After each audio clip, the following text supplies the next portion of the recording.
Today's episode is brought to you by Mazars. SoundCartel.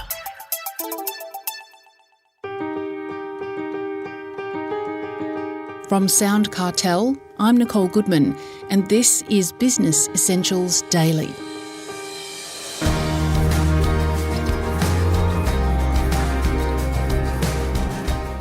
Just out of high school, Stephen Hunt would host weekend get-togethers for his mates in his parents' backyard. They were boisterous and good fun, and they were the springboard to his career working in pubs, both in Australia and the UK. Fast forward to today, Stephen runs Hunt Hospitality, which manages 7 venues on Australia's east coast, employing 350 staff and a portfolio worth $100 million. It's a keen eye that can find good pubs and turn them into great pubs. Stephen says it's the little things you need to be aware of, and of course, looking after your staff is critical. But he adds there are 2 more qualities required for business success. He explains to Chris Ashmore. The 2 things are passion and then drive. If you really enjoy it, you'll constantly be looking around for things related to it. So you're actually working when you don't realise you're working.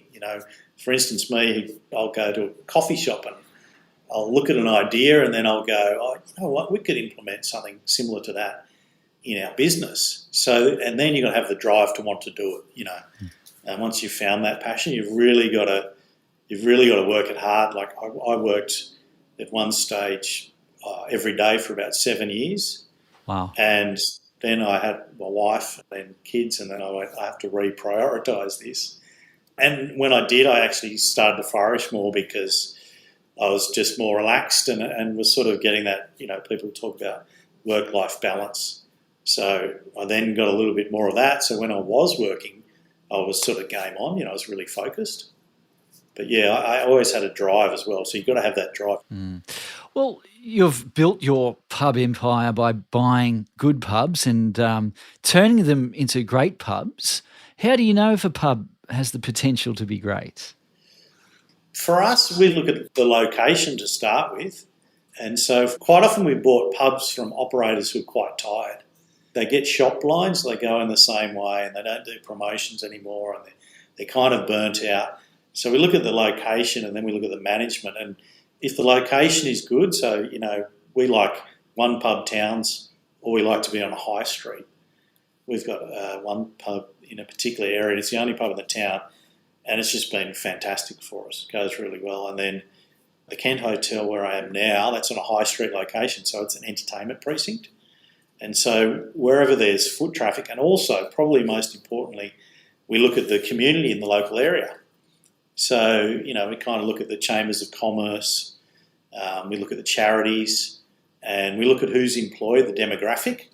We kind of go, does that fit with us and sporting clubs in the local area?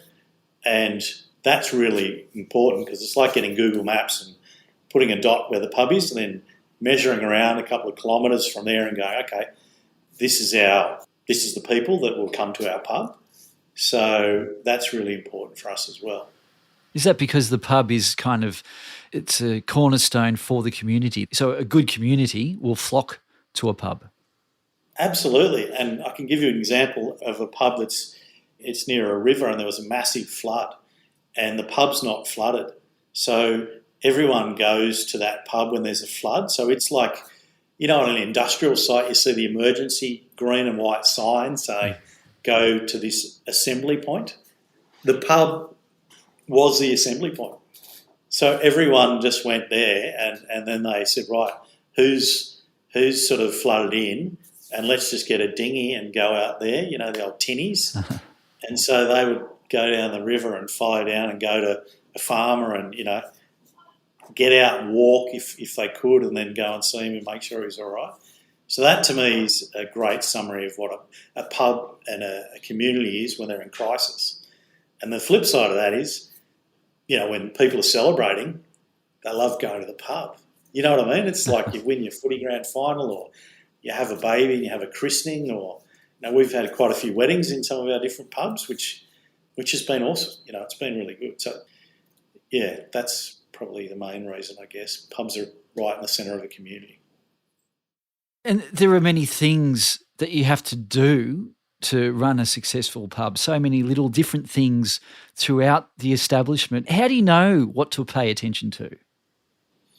I guess for me, I was very fortunate. So the first pub that I worked at, they were really, really good operators. So my boss said to me when I was 18, he goes, Steve, you've got to make sure all the light globes are working.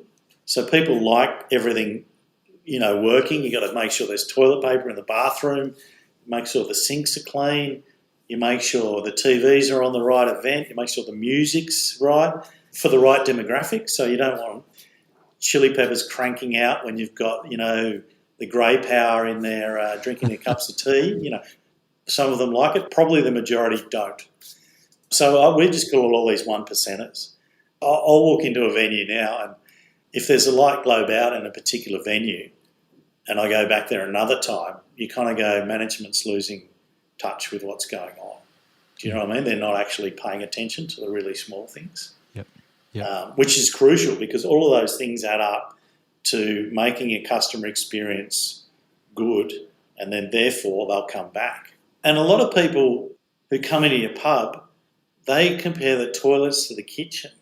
So if the bathroom's clean, people subconsciously think, great, the kitchen's clean.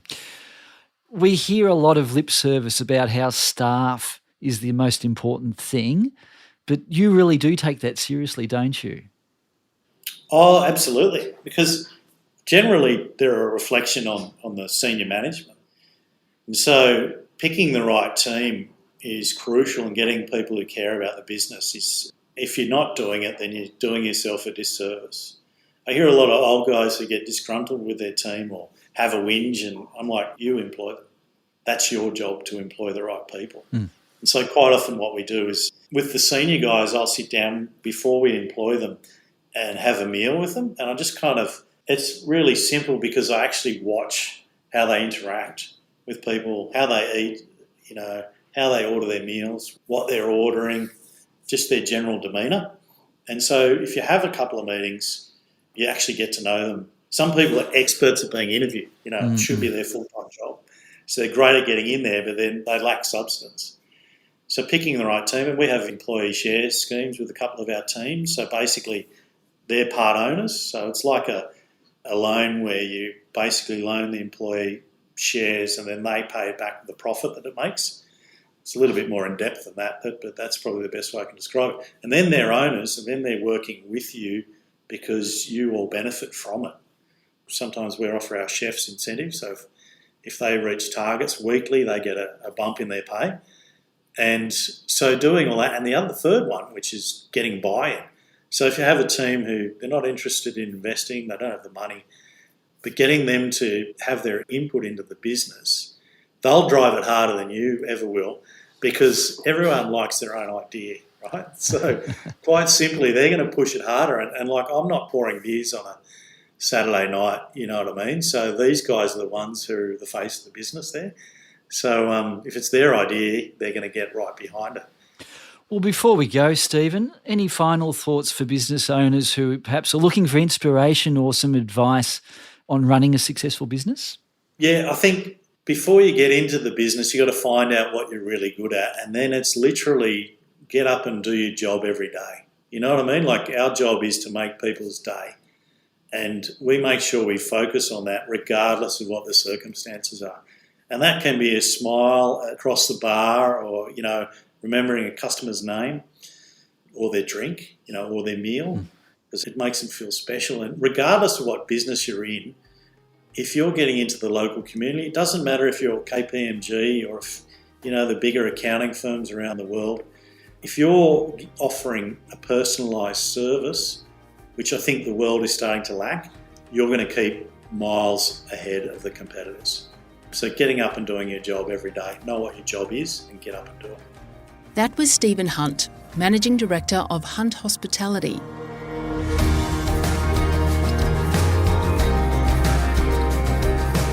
This episode of Business Essentials Daily is produced by the team at SoundCartel. Thanks for listening. I'm Nicole Goodman.